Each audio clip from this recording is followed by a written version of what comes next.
Hey talkers, welcome to Check the Facts for Q Talks, where we talk about style, influence, and the voices shaping our communities. Today, we are joined by Patricia Pauyo, a Haitian registered dietitian and CEO of Pathway Nutrition. She helps busy professionals of color align their values with their lives while still enjoying their cultural foods like myself because health shouldn't mean giving up the life you love. Patricia, welcome to the show. Thank you so much for having me. I'm so excited to chat with you today. Of course, and my co-host. We And have your my co co-host host. on today. Yes. So let's start with your journey. What inspired you to become a registered dietitian? Well, that's a long journey. It's a funny story because I kind of fell into the world of nutrition. I didn't know that was a career choice because before I studied social work, and I got my bachelor's in social work, and then I took a pause before figuring out what I wanted to do with my life. Okay. And then I was living in Florida at the time, and I had a friend who was like, "Oh, let's after the holiday, let's do a diet." Let's. So that started me on the journey to like really figure out what does eating healthy look like, and then that just kind of snowballed into me finding out about nutrition, doing it as a career, and becoming a registered dietitian. So, yeah. Well, first thing first, after the holidays, that's exactly when everyone wants to go on diets because Exactly. that's when I indulge. I'm like, all the time I restrict the food today, I'm eating whatever I see in front of me. Exactly. Like I remember that time we had gone to so many parties, we enjoyed ourselves, Hmm. and that was the first time I've ever even tried a diet. It lasted a day and a half, and I was like, "No, I don't want this." Yeah, it doesn't work for me either. Especially so now knowing, especially your background similar to mine with us being Haitian. So Caribbean lifestyle dietitian. What does that mean in your practice? Ooh, it means we don't have to give up our culture or our foods that we grew up eating to be healthy, but also the lifestyle. When I think about lifestyle when I was back home in Haiti, I mean, I was enjoying life. I was sitting under the mango trees, I wasn't like stressed out because so Oh, many of us. I miss home already. So Yeah. trust me. So I try to incorporate all of those things to really encourage people to prioritize their well-being, prioritize their joy, their lifestyle, their health, so that way, they can be as healthy and be there for the things that they working so hard to create, right? So, yeah. Well, yeah, especially being in a Haitian household, diets mean what? I've told my mom numerous times, no, I can't eat that. I'm on a diet. She's like, eat this food. Diets don't work. You don't need to do that. I agree with So her. a lot of people say they have to give up their cultural foods. So why is it that? What do you see that is more in the healthier route for the Caribbean? Like, is it that you're changing the recipes, or what is it that's making it more of a Caribbean lifestyle diet? Yeah, I guess it depends on the individual and what their goals are, what their health goals are, right? But in Okay. general, if we're thinking about eating healthy, I typically focus on making sure that our plates are balanced, that we get all the main food groups like your protein, your fiber, and your starches, your carbs. They're all Yeah. needed, right? And now, depending on your health conditions, your portions may need to be adjusted a little bit, right? And we know a healthy diet, regardless of the culture, we don't want things high in salt. We don't want things high in like unhealthy fats, right? So Hmm. when people say, "Oh, Caribbean foods are unhealthy," it's because we often look at the foods that are like more fried and high in salt. And regardless of the culture, we don't want to have an excess amount of those things. So in Yeah. general, if you're typically cooking where you're frying things a lot or using a lot of different type of reusing the oils or using a lot of like salt, those are things that we should all be mindful of and reduce. But the key is you can still use the same ingredients and make a plate balance. Like whether you're using the plantain or like your rice, your portions just have to like fit into that plate the way it's supposed to, and then it's gonna be healthy. So give me like a recipe that is in the Haitian culture that you would consider healthy. All healthy. That's the thing. All the foods are healthy. It Yeah. depends on how you prepare it and what you're putting on your plate, right? So let's take the parties that we be going to, right? Where you have the I just see macaroni, fritai. So a right? fritai for us is like fried pork, fried plantain, fried turkey, Mhm. fried fish. Right. Okay. So like a thing like that, it's a lot of fried and not enough like of those fiber rich foods, right? So that by itself I wouldn't recommend. But it doesn't mean that you cannot have a piece of fried plantain and a piece of chicken that's fried with a side of veggies, right? Like you can still Mm, have the fritai but balance it out. I always think about ways we can add nutrients versus not having it at all. So you don't have to give up the fritai. It's how often are you eating the fritai, first of all, and what you having on your plate. Like our pickles, it's cabbage, it's carrots. Eat more pickles. put more pickles. Put more I pickles love on that. that plate. Yeah. Oh, I love that. Okay. So now let's talk about the busy professional for a second, right? What do you think consistency looks like when it's like so hard to remain consistent if like I myself now I'm a new mom and it's hard for me to actually take the day if my husband's not home, it's hard for me to take the day to cook. So I'm just grabbing whatever I can to eat. Yeah. So, what do you think we should do to change those habits? It's so funny because I was talking to a client about this today. First of all, we have to have acceptance that we're not all in the same level in life, right? We all have different things that we are dealing with or different cards to play with. Our Yeah. consistency will be different. Like somebody could be cooking everything from scratch every day and that works for them. That's great. That doesn't mean that it needs to be my consistency. My consistency could be, oh, I'm making sure I'm going out to eat, but at least I'm making healthier choices when I'm going out to eat. So we Yes. have to accept that and remind ourselves that it cannot look the same for everybody. Right? But also accept that like everybody thinks about, oh, I need to cook everything from scratch to be eating healthy. I'm like, that's not true. That is so not true. Okay. Like Okay. things are convenient for a reason, right? Like now I'm not saying they're all good and we need to be mindlessly making choices, but as a busy mom, I'm sure you Mm, probably don't have the time to cook every day. So maybe it's no. like, oh, some days we're gonna order out, or some days we're gonna just like make a tuna sandwich because that's what we have time to make. It doesn't have Yeah. to be cooking everything from scratch. We don't all have those resources or the time or the lifestyle to be doing that. And it's all about finding that balance for you. And that's what I help my clients figure out. I'm like, okay, what do you have going on in your life? And how can we make that work to like make it that way you're still prioritizing your well-being and your health in that sense. So yeah. So, for those who do not know what a dietitian is, because listen to our conversation, Mhm. what would you say a dietitian mostly does? Is it somebody you would consult with if you're trying to lose weight? Is it somebody you would consult with if you have health issues, or is it all of the above?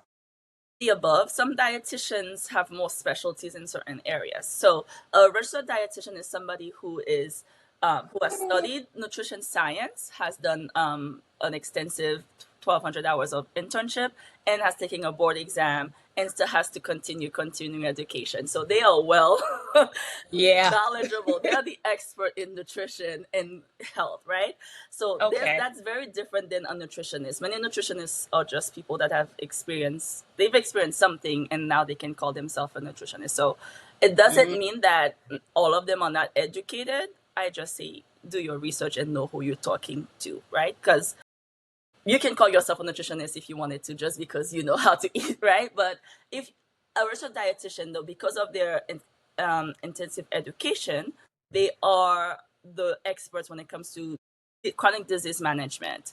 If you have diabetes, high blood pressure, cancer, and all of those things, you want to talk to a dietitian specifically, because they are interesting. able to look at your labs. They are able to make medically tailored recommendations when it comes to your foods. So yeah. Okay. Now you said I would say before the baby, I could call myself a nutrition. Now with the postpartum, because now I'm gonna ask more so for postpartum mothers like myself.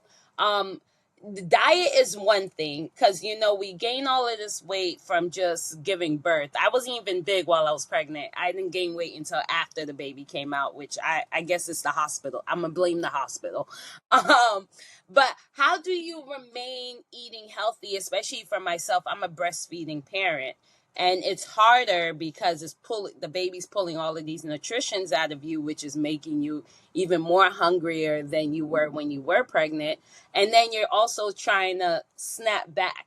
So is there like a specialty, like what would you recommend for us postpartum mothers? Yeah, forget about the snapback for me. What I would recommend. That's the hardest thing to forget about. I know, because like with our culture, everybody's trying to lose weight for regardless, and I'm like, we focus too much on weight loss and not enough on health. So for you as a new mother, like your body's going through a lot of changes. You're trying to stay alive and keep a whole human alive Yeah. as well. So we have to accept that this may not be the time. And I know that we've seen other people doing it, like celebrities may have done it.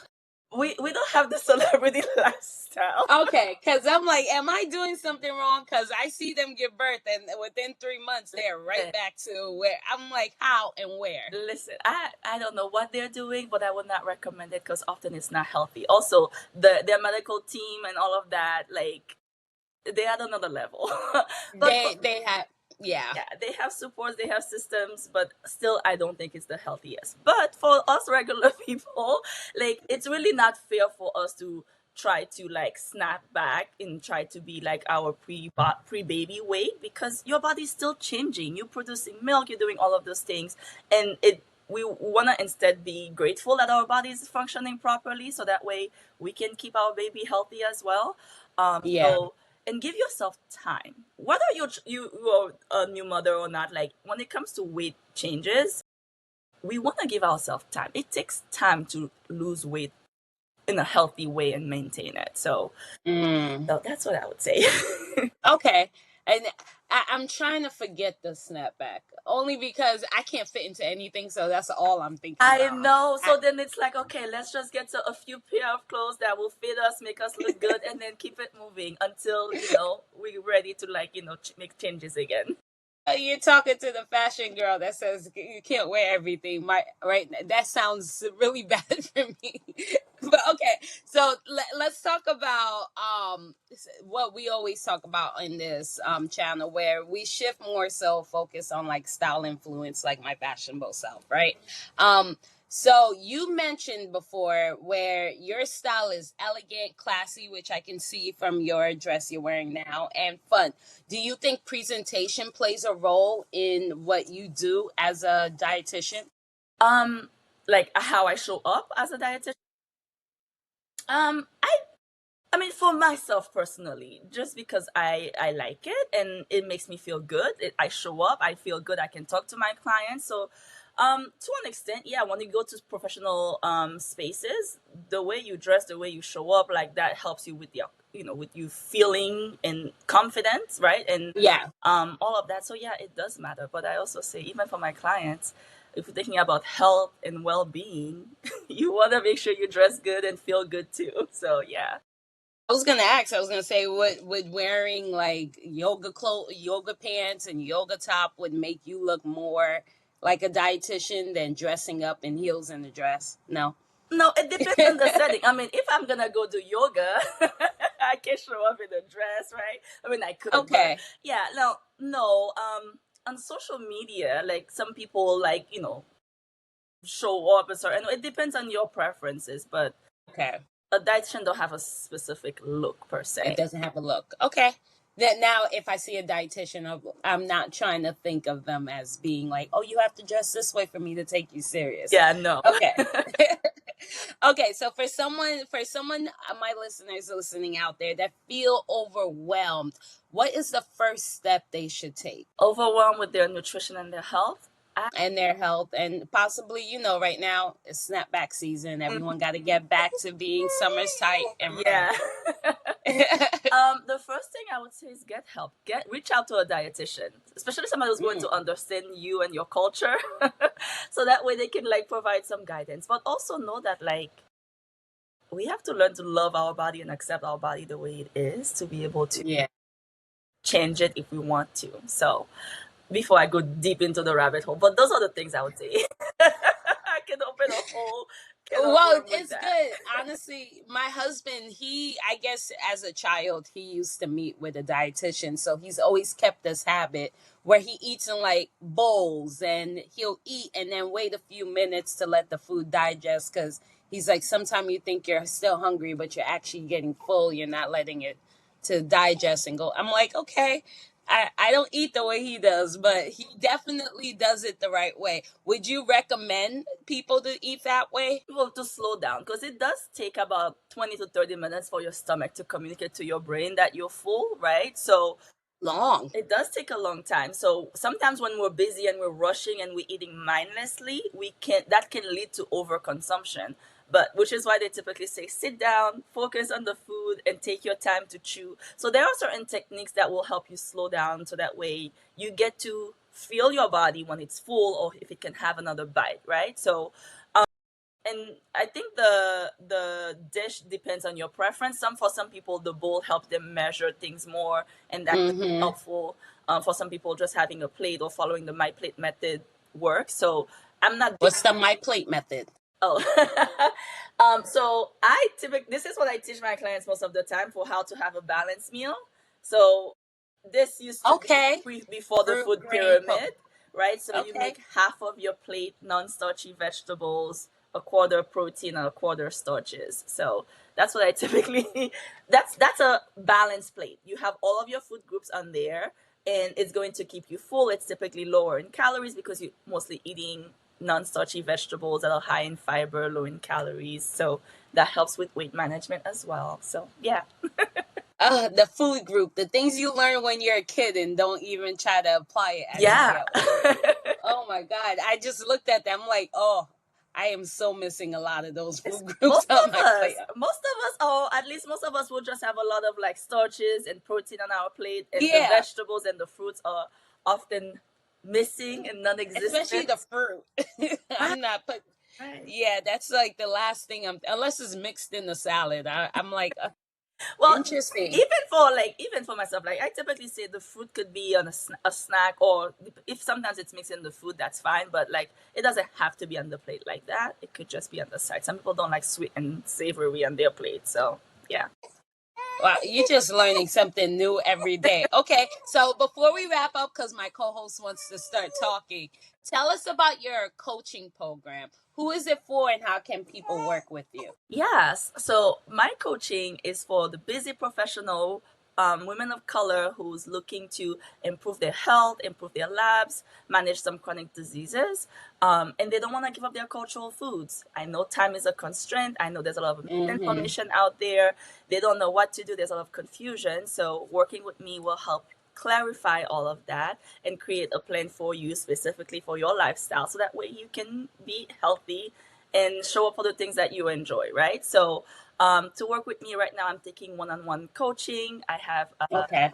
Um, I have 10 spots for my cash offer for people to come and talk to me. And you can, if you have insurance, I also take insurance and can provide a discount with the cash offer. So, yeah. Wow. Okay, so where can they find you for those who are listening? Yeah, so they can find me on Instagram. My handle is caribbean.lifestyle.dietitian, or my website, pathwaynutritionllc.com. Yeah. Patricia, I love this. Being healthy doesn't mean sacrifice. It's all about sustainability, and I love that. Okay, so thank you so much for Yes. joining us today and sharing your insight. And for everyone listening out there, remember, it's time to take your health serious and build habits that support the life you're working so hard for, like myself, because Yes. kind of snap back, but they say snap back. But all right, this has been Check the Facts with Q Talks. Till later, you guys. Bye. So much. Bye. Patricia,